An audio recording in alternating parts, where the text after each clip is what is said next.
ایک دن حضور صلی اللہ علیہ وسلم اپنے بستر پر لیٹے ہوئے تھے۔ رات کا وقت تھا اور چاروں طرف سناٹا چھایا ہوا تھا۔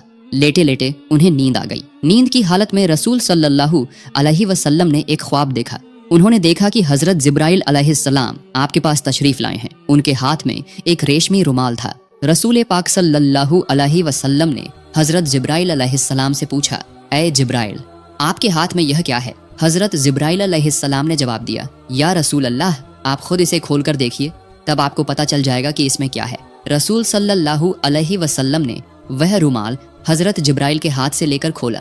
جب آپ نے اسے کھول کر دیکھا تو اس میں ایک چھوٹی بچی کا چہرہ نظر آیا۔ آپ صلی اللہ علیہ وسلم نے فوراً پہچان لیا کہ یہ تو میرے پیارے دوست حضرت ابو بکر کی بیٹی عائشہ کا چہرہ ہے۔ پھر آپ صلی اللہ علیہ وسلم نے حضرت جبرائیل علیہ السلام سے پوچھا، اے جبرائیل، مجھے یہ چہرہ کیوں دکھایا جا رہا ہے؟ حضرت جبرائیل علیہ السلام نے جواب دیا، یا رسول اللہ، یہ وہ خوش نصیب عورت ہیں جو اس دنیا میں اور آخرت میں آپ کی بیوی ہوں گی۔ ان کی محبت آپ کے تمام غم اور تکلیفوں کو دور کر دے گی۔ یہ کہہ کر حضرت جبرائیل علیہ السلام غائب ہو گئے۔ جبرائیل علیہ السلام کے غائب ہوتے ہی حضور صلی اللہ علیہ وسلم کی نیند کھل گئی۔ آپ صلی اللہ علیہ وسلم اپنے کمرے میں پریشان ہو کر ادھر ادھر ٹہلنے لگے۔ رسول اللہ سوچنے لگے کہ ابو بکر کی بیٹی تو ابھی بہت چھوٹی ہے، ام رومان تو اسے اپنے گھر میں قابو بھی نہیں کر پاتی، پورا دن وہ ادھر ادھر کھیلتی رہتی ہے، یہ چھوٹی سی بچی بھلا کیسے میری بیوی بن سکتی ہے؟ کچھ دن پہلے ہی انہوں نے عائشہ کو اپنی سہیلیوں کے ساتھ گڑیوں سے کھیلتے دیکھا تھا، اور وہی بچی اپنی محبت سے میرے تمام غم دور کرے گی۔ اس عمر میں ایک چھوٹی بچی بھلا محبت کا کیا مطلب سمجھتی ہے؟ ان سب خیالوں میں رسول پاک صلی اللہ علیہ وسلم بے چین ہو اٹھے۔ اسی طرح لگاتار کئی راتوں تک آپ صلی اللہ علیہ وسلم کو یہی خواب نظر آتا رہا۔ جب یہ خواب بار بار آیا تو آپ کے دل میں کوئی شک نہیں رہا۔ آپ نے سر جھکا کر اللہ پاک رب العالمین کے حکم کو قبول کر لیا۔ آپ سمجھ گئے کہ اللہ تعالیٰ یہی چاہتے ہیں کہ حضرت عائشہ رضی اللہ تعالیٰ عنہا آپ کی ہمسفر بنے۔ اس کے کچھ دن بعد ایک دن رسول پاک صلی اللہ علیہ وسلم حضرت خدیجہ رضی اللہ تعالیٰ عنہا کے انتقال کے بعد اپنا اکیلا پن دور کرنے کے لیے ابو بکر صدیق رضی اللہ تعالیٰ عنہ کے گھر ملنے گئے۔ رسول پاک صلی اللہ علیہ وسلم جب ابو بکر رضی اللہ تعالیٰ عنہ کے گھر کے آنگن میں پہنچے تو دیکھا کہ عائشہ رضی اللہ تعالیٰ عنہا اپنی سہیلیوں کے ساتھ گڑیوں سے کھیل رہی ہے۔ ان کا دھیان کسی اور طرف نہیں تھا، صرف اپنے کھلونوں پر تھا۔ انہیں اس طرح کھیلتے دیکھ کر رسول پاک صلی اللہ علیہ وسلم کے دل میں تھوڑی سی دلچسپی پیدا ہوئی۔ آپ صلی اللہ علیہ وسلم عائشہ رضی اللہ تعالیٰ عنہا کے پاس گئے اور ان سے پوچھا، کیا کر رہی ہو عائشہ؟ تمہارے ہاتھ میں یہ کیا ہے؟ عائشہ تو عائشہ ہی تھی، بچوں کی طرح انہوں نے جواب دیا، یہ تو میرا گھوڑا ہے۔ رسول پاک صلی اللہ علیہ وسلم نے حیرانی کا اظہار کرتے ہوئے کہا، اچھا ٹھیک ہے، سمجھ گیا، لیکن تمہارے گھوڑے کے تو پنکھ دکھ رہے ہیں، گھوڑوں کے تو پنکھ نہیں ہوتے۔ عائشہ رضی اللہ تعالیٰ عنہا نے رسول اللہ کی بات سن کر فوراً جواب دیا، آپ کو کس نے کہا کہ گھوڑوں کے پنکھ نہیں ہوتے؟ کیا آپ نہیں جانتے کہ اللہ کے پیغمبر حضرت سلیمان علیہ السلام کے گھوڑوں کے پنکھ تھے؟ ان کا یہ جواب سن کر رسول پاک صلی اللہ علیہ وسلم بہت زور سے ہنس پڑے۔ حضرت عائشہ رضی اللہ تعالیٰ عنہا بعد میں بیان کرتی ہیں کہ اس دن میری بات پر رسول پاک صلی اللہ علیہ وسلم اس طرح ہنسے تھے کہ میں ان کے نورانی دانتوں کے مسوڑے تک دیکھ سکی تھی۔ سبحان اللہ! رسول صلی اللہ علیہ وسلم پہلے سے ہی عائشہ کی تیز عقل اور بہترین یادداشت کے بارے میں جانتے تھے، لیکن آج کا یہ واقعہ ان کے دل میں نیا نشان چھوڑ گیا۔ آپ صلی اللہ علیہ وسلم عائشہ رضی اللہ تعالیٰ عنہا کو دیکھتے ہوئے سوچنے لگے کہ شاید اسی وجہ سے اللہ تعالیٰ نے حضرت عائشہ کو میری بیوی بنانے کا فیصلہ کیا ہے۔ ان کی اسی عقل مندی اور یادداشت میں ہی کہیں نہ کہیں میری امت کی رہنمائی اور بھلائی چھپی ہوئی ہے۔ واقعی بعد میں یہی ہوا، یعنی سب سے زیادہ حدیثیں بیان کرنے والے 7 صحابیوں میں سے عائشہ رضی اللہ تعالیٰ عنہا بھی ایک تھی۔ ان کی تیز عقل کی وجہ سے انہوں نے اکیلے ہی رسول پاک صلی اللہ علیہ وسلم کی 2210 حدیثیں بیان کی۔ سبحان اللہ! میرے پیارے دوستوں، خولہ بنت حکیم حضرت خدیجہ رضی اللہ تعالیٰ عنہا کی بہت قریبی سہیلی تھیں۔ حضرت خدیجہ رضی اللہ تعالیٰ عنہا کے انتقال کے بعد انہوں نے ہی رسول پاک صلی اللہ علیہ وسلم کی طرف سے سودا بنت جمع کے یہاں نکاح کا پیغام لے کر گئی تھی، اور انہی کے ذریعے رسول اللہ اور سودا رضی اللہ تعالیٰ عنہا کا نکاح ہوا تھا۔ خولہ بنت حکیم نے چونکہ رسول پاک صلی اللہ علیہ وسلم کے دوسرے نکاح میں مدد کی تھی، اس لیے ایک دن رسول پاک صلی اللہ علیہ وسلم خولہ بنت حکیم کے گھر تشریف لے گئے۔ ان کے گھر پہنچ کر رسول پاک صلی اللہ علیہ وسلم نے خولہ بنت حکیم کو اپنے تمام خوابوں کی بات بتائی اور انہیں حکم دیا کہ وہ ابو بکر रजी अल्लाह ताला अन्हु के यहाँ यह पैगाम लेकर जाएं। जब रसूल पाक सल्लल्लाहु अलैहि वसल्लम ने खौला बिनते हकीम के सामने अपने सारे ख्वाब का जिक्र किया तो खौला बिनते हकीम बहुत खुश हो गईं। उन्होंने फौरन हुजूर सल्लल्लाहु अलैहि वसल्लम के निकाह के पैगाम को लेकर हजरत अबू बकर रदी अल्लाह ताला अन्हु के घर की तरफ रवाना हो गईं। जब खौला बिनते हकीम हजरत अबू बकर रदी अल्लाह ताला अन्हु के घर पहुंची तो उस वक्त अबू बकर रदी अल्लाह ताला अन्हु घर पर नहीं थे। घर पर न पाकर खौला बिनते हकीम ने हजरत अबू बकर रदी अल्लाह ताला अन्हु की बीवी उम्मे रूमान के पास जाकर रसूल करीम सल्लल्लाहु अलैहि वसल्लम की तरफ से सारी बात कह दी। खौला बिनते हकीम के मुंह से ये बात सुनकर उम्मे रूमान इतनी खुश हुई कि खुशी के मारे उनका गला रूंध गया। वो बेसब्री से इंतजार कर रही थीं कि ये खुशखबरी हजरत अबू बकर रदी अल्लाह ताला अन्हु के कानों तक कब पहुंचेगी। सुबहान अल्लाह, अल्लाह ताला की कितनी शान है। खौला बिनते हकीम अभी घर से निकली ही थीं कि हजरत अबू बकर रदी अल्लाह ताला अन्हु घर वापस आ गए।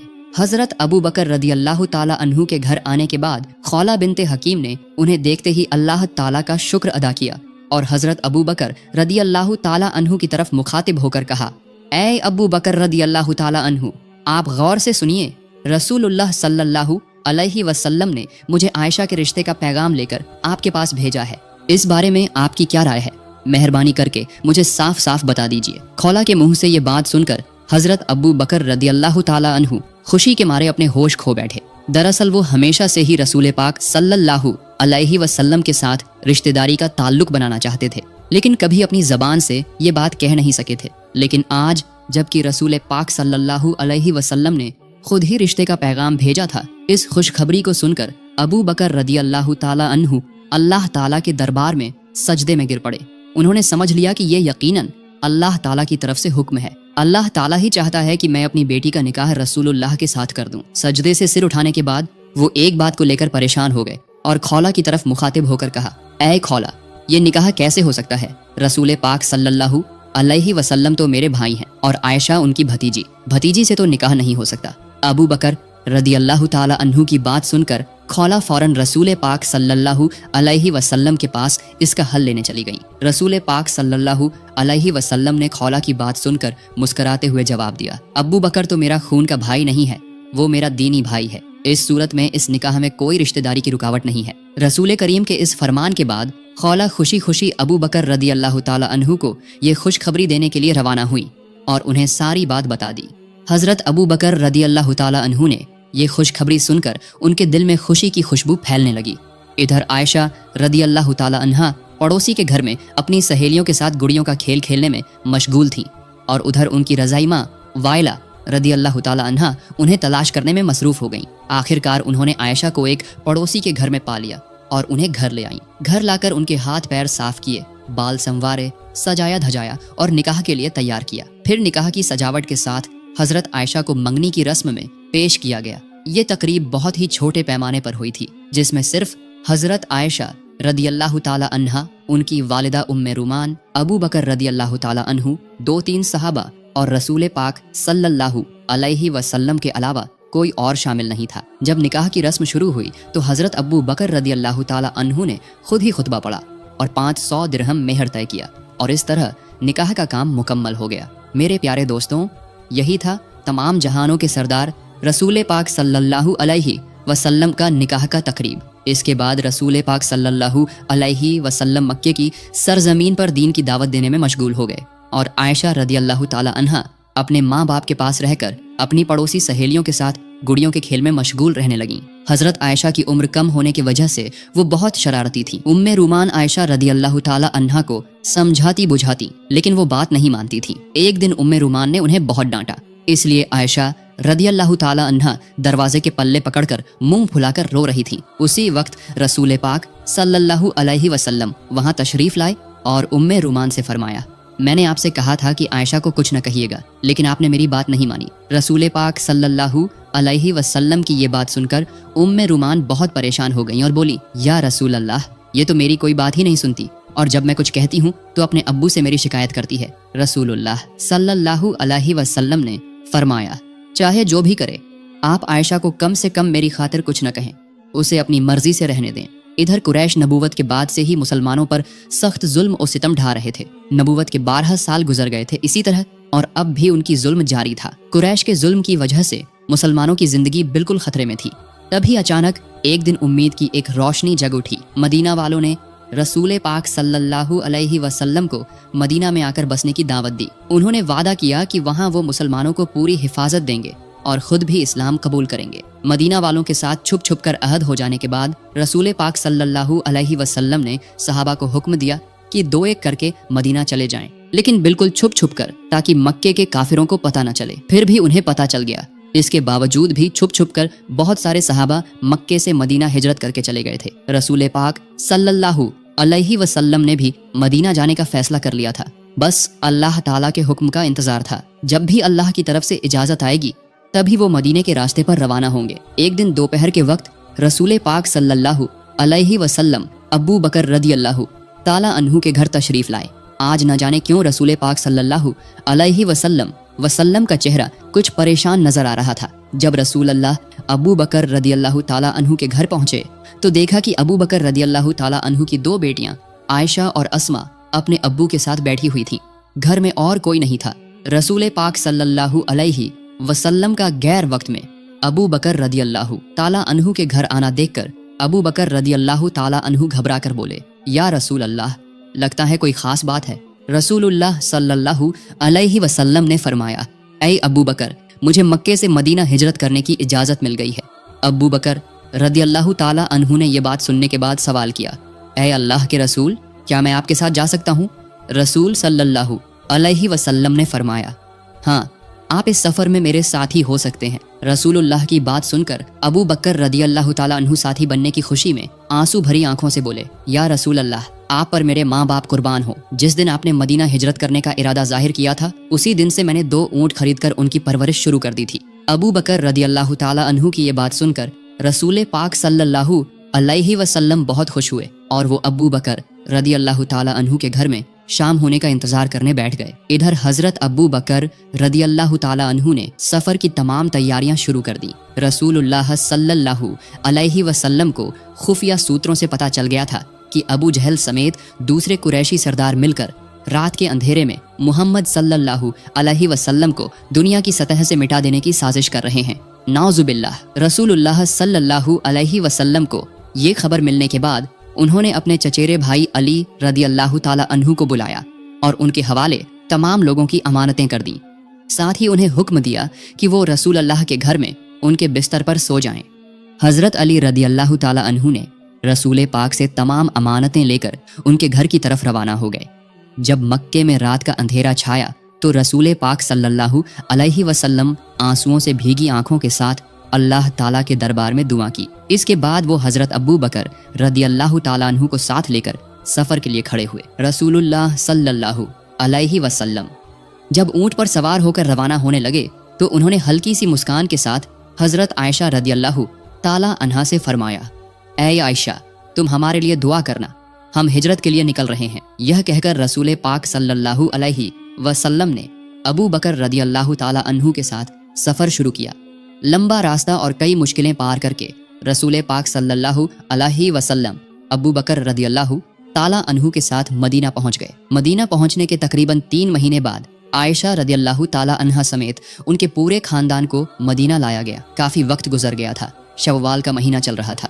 इस दौरान मस्जिद नबवी की तामीर का सारा काम मुकम्मल हो चुका था। इसी दौरान एक दिन जिब्राइल अलैहिस्सलाम रसूल पाक सल्लल्लाहु अलैहि वसल्लम के पास तशरीफ लाए और कहा, ऐ अल्लाह के रसूल, आयशा तो आपकी बीवी हैं, उन्हें इज्जत के साथ अपने घर ले आइए। यह कहकर हजरत जिब्राइल अलैहिस्सलाम वहां से रुखसत हो गए। सुबहान अल्लाह। अगले ही दिन हजरत अबू बकर रदियल्लाहु ताला अन्हु खुद रसूल पाक सल्लल्लाहु अलैहि वसल्लम के पास आए और कहा, ऐ अल्लाह के रसूल, आप अपनी बीवी को घर क्यों नहीं ले आते? रसूल पाक सल्लल्लाहु अलैहि वसल्लम थोड़े परेशान हुए, लेकिन उन्होंने साफ साफ कह दिया, मैं इस बारे में सोच रहा हूँ कि आयशा को मेरे घर ले आऊं, लेकिन मेहर की पूरी रकम फिलहाल मेरे पास मौजूद नहीं है। रसूलुल्लाह सल्लल्लाहु अलैहि वसल्लम की ये बात सुनकर अबू बकर रदियल्लाहु ताला अन्हु ने रसूल पाक से इजाजत लेकर घर की तरफ रवाना हो गए। रास्ते में वो दिल ही दिल में सोचने लगे कि अगर इस वक्त रसूलुल्लाह को खुश किया जा सके तो ये बहुत बेहतरीन काम होगा। ये सोचकर वो अपने घर गए और वहां से 500 दिरहम लेकर वापस रसूलुल्लाह के पास आए। उन्होंने ये सारे पैसे रसूल पाक सल्लल्लाहु अलैहि वसल्लम को हदिया के तौर पर पेश कर दिए। रसूलुल्लाह सल्लल्लाहु अलैहि वसल्लम ने अबू बकर रदी अल्लाह ताला अन्हु का ये हदिया कबूल किया और उसी हदिये को हजरत आयशा रदी अल्लाह ताला अन्हा के मेहर के तौर पर उन तक पहुंचा दिया। इस तरह उन्होंने मेहर की अदायगी कर दी। जब आयशा रदी अल्लाह ताला अन्हा रसूलुल्लाह के घर तशरीफ लाए, उस वक्त उनकी उम्र 9 साल की थी। रसूल पाक सल्लल्लाहु अलैहि वसल्लम अल्लाह ताला के हुक्म से अपनी शादीशुदा बीवी आयशा रदी अल्लाह ताला अन्हा को अपने घर लाने के मकसद से सहाबियों और अबू बकर रदी अल्लाह ताला अन्हु के खानदान के साथ एक छोटी सी तकरीब का इंतजाम किया। इसी तकरीब के जरिए आयशा रदी अल्लाह ताला अन्हा को अपने घर ले आए और इसी के साथ शुरू हुई रसूल पाक सल्लल्लाहु अलैहि वसल्लम और आयशा रदी अल्लाह ताला अन्हा की गृहस्थी। मेरे प्यारे दोस्तों, हजरत आयशा रदी अल्लाह ताला अन्हा के साथ रसूल पाक जिस कमरे में रहते थे, किताबों में उस कमरे की तफसील किताबों में कुछ इस तरह आई है। वो एक छोटा सा कमरा था। चारों तरफ की दीवारें मिट्टी की बनी हुई थीं। छत के छप्पर खजूर के पत्तों और खजूर की शाखों से बना था। बारिश का पानी कमरे के अंदर ना आ जाए, इसके लिए छप्पर के ऊपर कंबल जैसे कपड़े का इस्तेमाल किया गया था। हजरत आयशा रजी अल्लाह ताला अन्हा फरमाती है, हमारी गृहस्थी इतनी सादा और सरल थी कि घर में दिया जलाने के लिए थोड़ा सा तेल तक नहीं होता था। अक्सर ऐसा होता था कि पूरा महीना गुजर जाता, लेकिन दिया जलाने के लिए तेल का इंतजाम नहीं हो पाता था। चांद की रोशनी में ही हमारी रातें गुजरती थीं, चाहे पूर्णिमा की भरी रात हो या अमावस की अंधेरी रात। दरअसल खाना पकाने के लिए ही तो तेल नहीं होता था, तो फिर दिया जलाने के लिए तेल कहाँ से आता? हजरत आयशा रजी अल्लाह ताला अन्हा आगे फरमाती है, अगर हमारे पास दिया जलाने के लिए तेल होता तो उससे हम खाना भी पका सकते थे, क्योंकि उस जमाने में हम जैतून का तेल इस्तेमाल करते थे। वही तेल खाना बनाने और दिया जलाने दोनों काम आता था। इस तरह महीनों के बाद महीने गुजरते रहे। जब कोई सहाबी कुछ हदिया देते तो बस वही होता रसूलुल्लाह के घराने का एक वक्त का खाना, और सहाबा सिर्फ चंद खजूर या एक प्याला दूध या 1-2 रोटी ही हदिया देते थे। लेकिन मोहब्बत की कमी नहीं थी। हमारे घर में कम खाना होता तो भी हम दोनों साथ बैठकर खाना खाते थे। अंधेरे में जब हम खाना शुरू करते तो एक ही खाने पर हम दोनों का हाथ पड़ जाता था, तब हम बांट कर खाते थे। हजरत आयशा रजी अल्लाह ताला अन्हा फरमाती है, कभी गोश्त का खाना मिलता तो मेरी चबाई हुई हड्डियों को रसूल पाक सल्लल्लाहु अलैहि वसल्लम फिर से चबाकर खाते थे। पानी के प्याले से मैं पीने के बाद जिस जगह से मैंने पिया होता, उसी जगह रसूल पाक सल्लल्लाहु अलैहि वसल्लम अपने होंठ लगाकर पीते थे। सुभान अल्लाह। इस तरह रसूल पाक सल्लल्लाहु अलैहि वसल्लम और हजरत आयशा रजी अल्लाह ताला अन्हा की शादीशुदा जिंदगी बेहद खुशगवार और मुबारक थी। हालांकि उनकी छोटी सी कुटिया में कोई अच्छा सामान नहीं था, लेकिन मोहब्बत से भरपूर था वो घर। उनका घर जैसे अल्लाह के जन्नत का एक टुकड़ा था। पैसे रुपए और दौलत इंसान को सुकून नहीं दे सकते। इंसान का असली सुकून तो दिल का सुकून है। जिसे दिल का सुकून मिल गया, उसे दुनिया की हर चीज मिल गई। रसूल पाक सल्लल्लाहु अलैहि वसल्लम की सीरत से हमें यही सीख मिलती है। अल्लाह ताला हमारे हर घर में ऐसे ही सुकून और बरकत का इंतजाम फरमाए, आमीन। तो मेरे प्यारे दोस्तों, आज का वीडियो यहीं तक। आपको ये वीडियो कैसा लगा? अगर पसंद आया हो तो जरूर अपनी राय कमेंट में बताएं और अपने दोस्तों के साथ शेयर करके इस खूबसूरत कहानी को फैलाएं। सबसे पहले हमारे वीडियो पाने के लिए चैनल को सब्सक्राइब करें और बेल आइकन दबाना न भूलें। अगले वीडियो में मिलने का वादा करते हुए आज के लिए इजाजत चाहता हूँ। अस्सलामु अलैकुम व रहमतुल्लाहि व बरकातुहू।